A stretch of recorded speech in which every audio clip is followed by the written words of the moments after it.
upset. I haven't heard anything. And I wonder what's going on with my son in the back. That's why I'm here now. So how did you find out about this incident? Well, I found about a lot of texts calling to my son's cell, out like somebody got hurt. You check on Black Rob, and we was like, what going on? They were saying that he hurt. He's dead. I got stabbed. So you don't know if he's alive or if he's hurt or if he's okay? I don't know. I can't say. I don't know what's going on. That's why I'm here now, to walk up to the front and see what's going on. I'm so disappointed in everything. Well, we couldn't find nothing out. They just give us some numbers. Call it back. Yo, YouTube, what's going on? Trey back again, hit you with a video. Now, this video was requested by quite a few of my subscribers from South Carolina, North Carolina. It was basically asking me, have I heard about the situation going on at one of the prisons? I think it's in Bishopville. And they was asking me, have I heard anything? And what was my opinion on what was going on? And also, do I think that it was more involved than just these inmates fighting? But after looking into the story, I really think that it was just inmate, basically, like the story says, fighting over turf and contraband, cell phones, drugs, all kinds of things. You might be saying cell phones and drugs. Yes, they have the same amount of drugs, if not more, in prison as they do on the streets. And you ask me how they get in there, how else do you think they get in there? The guards bring it in there. But anyway, this made national headline news a couple of days ago. And I was just waiting till more of the story develop so I can get a clearer picture of what was going on. So I'm going to read a snippet from this story and I'm going to give my opinion. Surely, as we go. South Carolina prison fights. 7 inmates killed, possibly over contraband. Must have been some expensive, high-grade quality contraband. Anyway, quarrels about turf and contraband apparently led to the deaths of 7 inmates at a South Carolina prison, authorities say. What we believe from initial investigation is that this was all about territory, about contraband, about cell phones, said Brian Sterling, the state's director of corrections. That's DOC. These folks are fighting over real money in real territory while they are incarcerated. And it's very true. It's all about territory, your respect, and what you have to offer. The first melee started around 7:15 p.m. Sunday in a dorm housing about 250 inmates, overcrowded like a mug. Because guess what? When you have 250 men around each other that ain't seen the women, ain't seen daylight and I don't know how long. I'm talking about being free. You around these other aggressive, testosterone-filled men. How else you think? What you think is going to happen? Put 250 chickens in a cage, watch what happens. Put 250 dogs in a cage, watch what happens. So what do you think human beings are going to do? They're just going to forget they're human? Let's continue. Now, the response teams from across the state started heading toward the facility in Bishopville, Sterling said. The team means the goon squad, the bust your ass squad. Anyway, around 8:30 p.m., more fracas erupted in 2 other dorms, Sterling said. By 11:30 p.m., we entered the first dorm at lead to take that dorm back, Sterling said. We had enough people there to enter safely, and we took the dorm back. By 2 a.m. Monday, all dorms had been secured. But in the hours of ruckus, 7 inmates, Raymond Angelo Scott, Michael Milich, DeMonte Marquez Rivera, Eddie Case J. Gaskins, Joshua Jenkins, Corey Scott, and Cornelius Quantrell McClary were killed. That's a lot of people killed, so it was definitely a lot of stabbing going on. You better use them telephone books. If you ain't got no telephone books, get them books out them libraries and tie them up around your vital organs and stuff. Because trust me, what Damien showed y'all on next Friday, you better scrap up just like that when you're about to go to war. Anyway, now another 17 inmates were injured. The Department of Corrections said no officers were hurt. Quite ironic because they didn't go in there. They stood out and watched them kill and hurt each other. South Carolina officials have asked the Federal Communications Commission to allow them to block cell phone signals in prisons and have a meeting with the FCC in May to discuss the issue.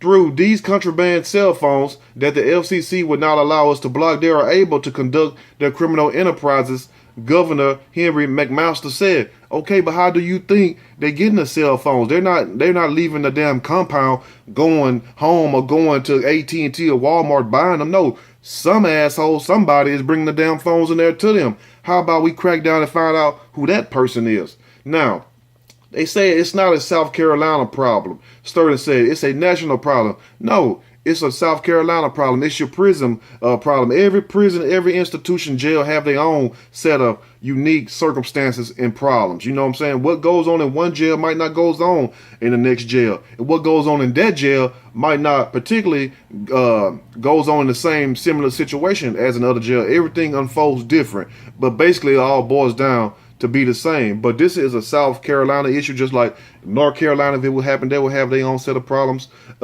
Texas, they would have their own set of problems with the prisons. California have their own set of problems. So I don't know why they're trying to put it on the national thing. Anyway, now Lee Correctional Institution, a maximum security prison for men, has been the site of several other violent and deadly outbreaks this past year, CNN affiliate WACH reported. Last month, inmates reportedly overpowered an officer for more than an hour and took control of one side of a housing unit. In February, inmate Robert Odell Brown was killed by another inmate at Lee Correctional Institution. Last November, another dispute between two prisoners led to the stabbing death of inmate Larry Rainey. Let me pause right there. If you all got anybody in this institution right here, you need to, if you love your people, your sons, your uncles, your fathers, granddads, whoever, you need to keep in contact with them, because this prison right here is off the damn chain right here. Damn near just as bad as damn San Quentin and Pelican Bay, where you smell number pine oil all day long.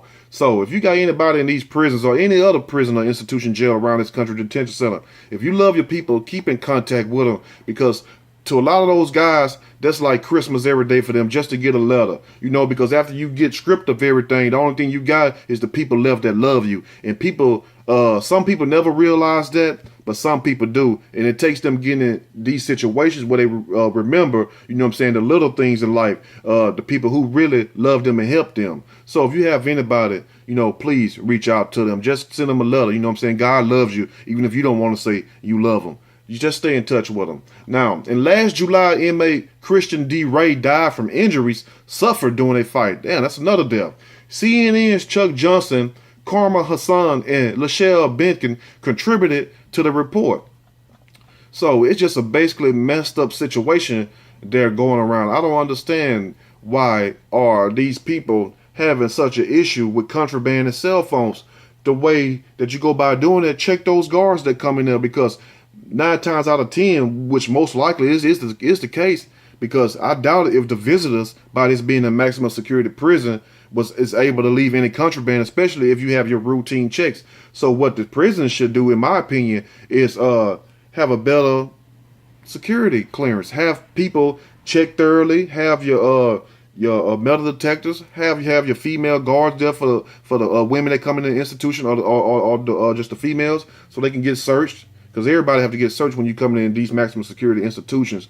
But on the other hand, it seems like a lot of more conflicting things going on. It seems like it's a lot of drug use being done at this prison. It seems like, you know, a bigger intervention needs done, because every 2-3 months somebody is dying in this damn prison. And I don't know why all these stories have not made national headline news, and most likely this wouldn't have made national headline news also if it wasn't for the fact that it was 7 deaths, and you're going to have a lot of people asking questions. So I guess they went ahead and put it on CNN and on TV like they was supposed to do, because you can only sweep so much dirt on the rug till that rug start piling up, and then you'll notice the dirt anyway if you're trying to hide it. So they had to come out and say something. But this Lee Correctional Institution has a capacity of about 1,650 inmates. And that's a lot of violent men around each other, because you just don't go to no maximum security prison unless you some kind of security threat, unless you some kind of threat to society or to yourself or to other inmates.